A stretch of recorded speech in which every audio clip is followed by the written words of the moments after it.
So, today I'm gonna start my series of videos, just touching on topics that I see in the comments, questions that I'm receiving in my DM and stuff like that. I think it's easier just to touch on one topic at a time than to try to touch on a lot of topics in one video.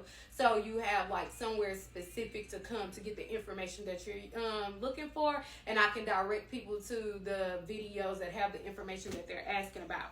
So I think the best place to start is why I chose the FUT procedure over the FUE procedure. And first, you have to understand the difference between both of those and the risk associated with each one of those procedures. So the FUE procedure is where you see most of the girls, their head is shaved completely bald, and they go in with this instrument and they extract the hair follicles one by one, and then they implant them. You're kind of left with these little circular punch hole marks around the follicle area, but once the hair grows back out, it's virtually like you can't even see it, right?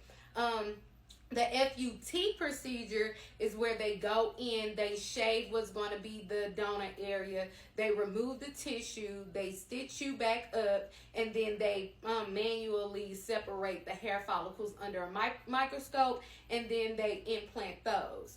With that one, you're left with a linear scar. So I see so many people in the comments, they like, oh my God, why are you there? You're going to have such an ugly scar. People, relax, okay? So when you're getting any type of procedure done, you want to make sure you're going to a good doctor. If you're going to decide to have anything done, do your research on your doctor. Make sure that they have before and after pictures, and they have pictures of the healed scar. A scar can heal really badly if done poorly, if stitched poorly. But a scar can also heal really well. It can heal really fine. And I am confident that Dr. Siegel did just that. So I'm good. Also, the risk between the two and why I decided that the FUT procedure was best for me. If you go get a consultation or anything like that from these clinics in Turkey and stuff like that, they are going to make you do a FOX test. Majority of them, they're going to make you do a FOX test. A FOX test is done on afro hair. That is your 4B, 4C hair. This is done because the instrument that's used to extract those follicles in the FUE procedure, if this afro hair is really curly underneath the skin.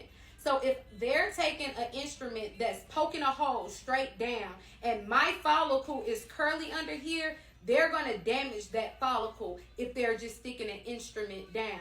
So a lot of those clinics, they require people with afro hair to have a FOX test done, and they take about 100 grafts, and this is where they determine if they're going to be able to successfully do this procedure without damaging the hair follicles.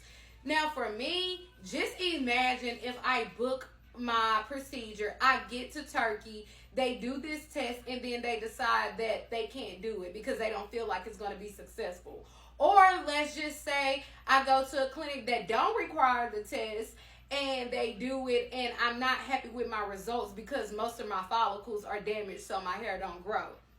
So those were the risks that were important to me, and I was not willing to take those risks. As well, I saw some ladies being over harvested and then they end up with a bald spot, and I'd rather deal with a little fine scar than a whole bald spot. Now, that's not to say that the FUE procedure do not work on black girls. I have seen it work on a lot of them, but that was just not a risk that I was willing to take.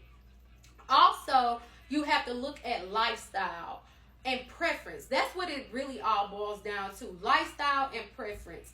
I saw a girl, she's a fitness influencer. She went to a doctor in LA. He's telling her both of her options, and she was like, oh no, I'm getting FUT. Because she didn't want to be bald. She's in the camera a lot. She's out a lot. She's moving a lot. She didn't want to be bald. I didn't want to be bald. I have to get up. I have to go to work. I do everything. I'm really active. I don't have time to be bald. That just wasn't a preference for me. I'm not concerned about a little scar that you're not going to even be able to see. It's not going to stop me from having wearing any type of hairstyle. My hair is going to grow long, thick, and beautiful. So I'm absolutely okay with that. So it's really about doing what's best for you. What's your preference? What you care about the most.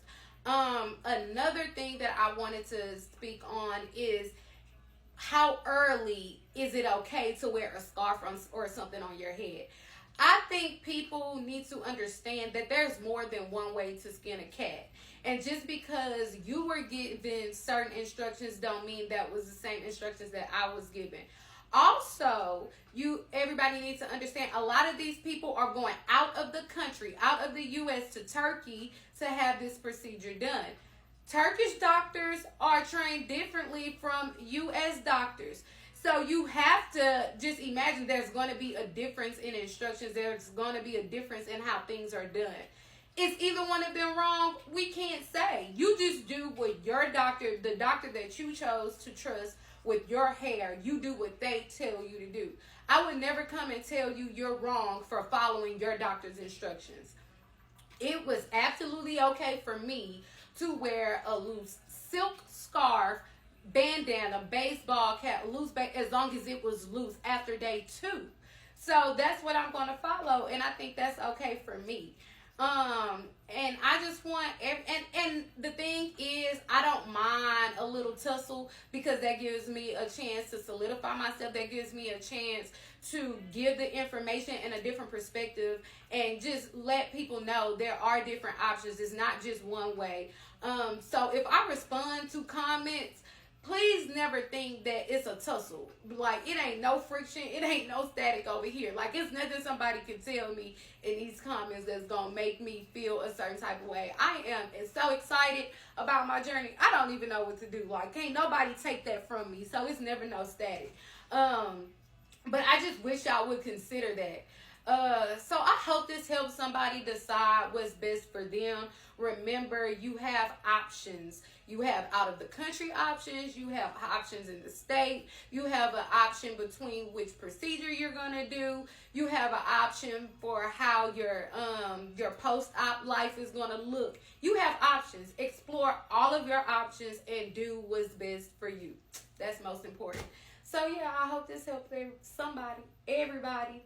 And if you're here, if you stay on here this long, please hit the follow. Hit the follow. Just hit the follow.